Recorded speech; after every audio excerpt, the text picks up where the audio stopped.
앞서 저희가 짚어봤던 내용 중에 본질보다 더 논란이 확산된 게 바로 이재명 대표와 정성호 의원이 주고받았던 문자 내용인데 현근택 민주연구원 부원장의 성희롱 발언 논란. 일단 나머지 분들은 어느 정도 논평을 하셔서 강전혜 변호사님. 네. 일단 이 사안만 봤을 때 이 사건만 나머지 말고 현근택 변호사 얘기는 기억이 안 나지만 사과하고 싶고 언행에 신중을 기할 것이다. 이게 성희롱성 발언 논란의 정도를 어떻게 보느냐. 강 변호사 생각은 어떠십니까? 굉장히 심각하죠. 지금 현 변호사 같은 경우에는 본인이 비명계 그 윤영찬 의원의 지역구에서 출마를 하겠다고 생각한 건 아닙니까? 그러면서 지난달 29일에 그 성남에서 있었던 시민단체 송년회에 참석을 했는데 거기 있던 지역 정치인과 수행비서에게 부적절한 이야기를 한 거죠. 너네가 부부냐? 같이 사냐? 이런 이야기를 했는데 본인이 그런 이야기를 할 이유가 전혀 없다는 것이죠. 그래서 거기에 대해서 심지어 당사자가 너무 심하다, 하지 말라라고 얘기했는데도 재차 그런 이야기를 한 것으로 밝혀졌습니다.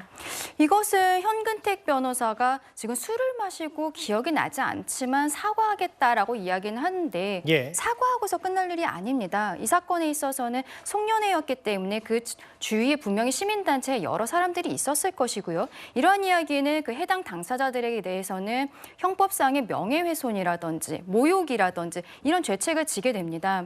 그리고 또 아까 이미 앞에서 얘기를 했지만 현근택 변호사에 대해서 당내에서의 징계도 아마 이제 처리가 될 것으로 보이는데요. 그런 것을 넘어서서 이러한 사람이 결국에는 비명계 윤영찬 지역의 지역구로 오면서 본인이 이러한 마음가짐이 제대로 된 것인가? 오자마자 송년회에서 이러한 불미스러운 말을 했었다는 것은 굉장히 부적절하고 이러한 친명계가 공천 학살을 하면서 들어온다는 이야기들이 바로 이런 사건들이 있기 때문이거든요. 여기에 있어서 현근택 변호사에 대해서 어떻게 민주당에서 징계 처리를 할 것인지 그건 꼭 지켜봐야 될 것 같습니다. 아까 정성호 의원이 한 명의 국회의원으로서 조언한 거다. 본인은 당직이 없기 때문에 뭐 조언이다라고 얘기했는데 조금 전에 민주당의 권칠성 수석 대변인이 브리핑을 한 모양이에요. 저 현근택 변호사의 발언 논란과 관련해서. 이재명 대표가 윤리감찰을 지시한 모양이고 또 있나요? 새로운 자막들 한번 제가 읽어보겠습니다. 앞서 보면 한번 넘겨볼까요? 자막들을 한번 제가 읽어보겠습니다. 새롭게 민주당이 이제 브리핑을 했기 때문에 감사합니다. 성희롱 문제 윤리감찰을 지시했다 민주당이.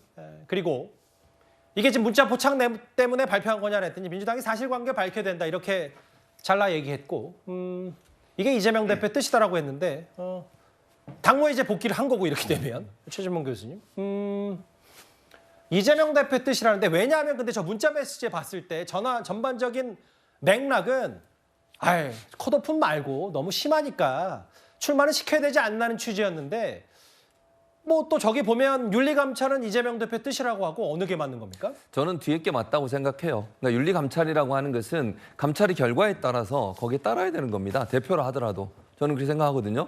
윤리감찰을 담당하는 곳에서 어떤 경우가 나오는 그거는 대표가 수용해야 된다고 저는 개인적으로 생각을 하고요. 이게 선거에 미칠 영향을 고려해 봐야 돼요. 그러니까 현근택 변호사 개인의 문제가 아니라 이런 발언 하나가 총선에 미칠 영향을 고려한다고 하면 좀 더 심각하게 바라볼 필요가 있다는 생각이 듭니다. 대표도 아마 그런 생각으로 판단한 거라고 보여지고요. 또 지금 상황에서 윤리감찰을 진행하지 않는다고 생각해 보세요. 국민들은 또 어떻게 생각하겠습니까? 이 부분이 부담이 될 수밖에 없습니다. 물론 저는 문자가 공개된 것 자체는 대단히 부적절하다고 저는 생각을 하지만 그럼에도 불구하고 지금의 상황에서 윤리감찰을 진행하지 않는다고 하는 것은 또 다른 여러 가지 문제가 발생할 수 있는 소지가 있어요. 그래서 윤리감찰을 통해서 명명백백하게 문제가 있는 것인지 확인하고 윤리감찰원에서 어떤 결과가 나오든 그거에 대해서는 수용하는 쪽으로 가지 않을까 저는 그렇게 생각합니다. 근데 이제 문자 메시지에서는 너무 심한 거 아닐까라고 이 대표가 오후 2시쯤에 보냈기 때문에 정성호 의원은 분명히 한 국회의원으로서 조언을 한다고 했어요. 본인 말이 맞다면. 당원 자격정지, 공천관리위원회 성남 출마는 안 된다. 컷오프 대상이라고 조언을 했다면 이 대표는 그거 너무 심한 거 아닌가라고 했는데 일단 민주당 수석 대변인 얘기는 일단 윤리감찰을 이 대표가 지시했다. 이런 얘기가 조금 전에 국회에서 전해졌습니다. 이현정 의원님 짧게만 하나 정리하면 근데 제가 이 문자 맥락을 지금 뉴스탑10 시작부터 지금까지 끝까지 한 번씩 계속 되짚어 봤을 때 이재명 대표에게 현근택 변호사는 존재가 꽤 큰 것 같아요. 왜냐하면 저 문자 메시지를 보면 이 앞에 장 한번 보실까요? 2장 있었잖아요. 첫 번째. 사실 저희 뉴스탑10에서 여러 비판 논란이 있었던 건 바로 지역 의료 비하 논란과 헬기 이송 논란에 대해서 최측근인 정성호 의원이 조언을 한 거잖아요. 저렇게 부산 이뤄진에게 감사 인사를 전하면 어떠냐고 했더니 몇 시간 뒤인 거야? 5시간 뒤쯤에 연락 온 건 현근택 변호사다. 이런 부분들이 지금 현근택 변호사의 성희롱성 발언 논란에 대해서 이재명 대표도 상당히 생각이 많다. 이런 걸 좀 반증하는 거 아닌지 모르겠습니다. 그렇죠. 왜냐하면 최근에 이제 정의찬 씨라든지 이경 전 부대변이라든지 이런 논란이 있었지 않습니까? 그러니까 본인의 어떤 그 측근 그룹, 핵심 측근 그룹들이 한 사람씩 이게 논란으로 이제 뭐 자초되다 보니까 지금 현근택 변호사 같은 경우는 뭐 아시겠지만 이 변호뿐만 아니라 지금 이화영 전 이 성남 경제부시장에 지금 또 변호인을 했습니다. 자, 그만큼 이재명 대표에게는 굉장히 중요한 포스트 중에 하나죠. 지금 뭐 몇 명의 지금 여러 가지 이제 친명의 핵심 측근들이 비명계 가서 지금 싸우고 있는 상황 아니겠습니까? 거기 가장 중심적인 특히 이제 이 윤영찬 의원은 원칙과 상식에 소속된 의원이에요. 내일 아마 뭔 입장을 발표할지 모르겠지만 우선 저렇게 입장이 이제 공개가 됨으로 인해서 제가 볼 때는 아마 경징계하기는 어려울 겁니다. 왜냐하면 이미 다 알고 있지 않습니까? 윤리감찰 넘겼는데 이미 다 대표의 뜻이 다 반영이 돼버렸잖아요.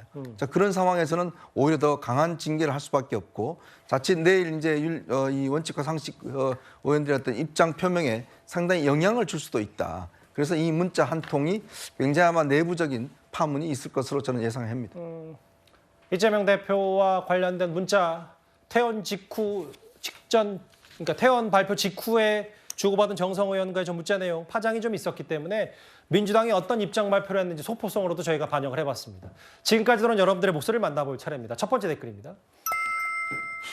박근혜 전 대통령이 대전은요 했다면 이재명 대표는 현근택은요 했다는 뭐 풍자 섞인 댓글도 들어왔네요. 첫 번째로. 예.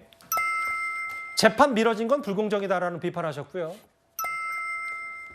이종배 의원이 옆에 그 피켓 든 한동훈 위원장 왼쪽에 앉은 분이 이종배 의원인데 피켓 들었다. 이거 한동훈 위원장 큰일 날 뻔했다는 비판도 하셨습니다. 전과자가 좋은 전과자 있고 나쁜 전과자 있냐. 44% 물론 뭐 민주화 운동 해더라도 그것도 전과자 아니냐 이 말씀하신 것 같아요. 댓글 4개 오들 모두 감사드립니다.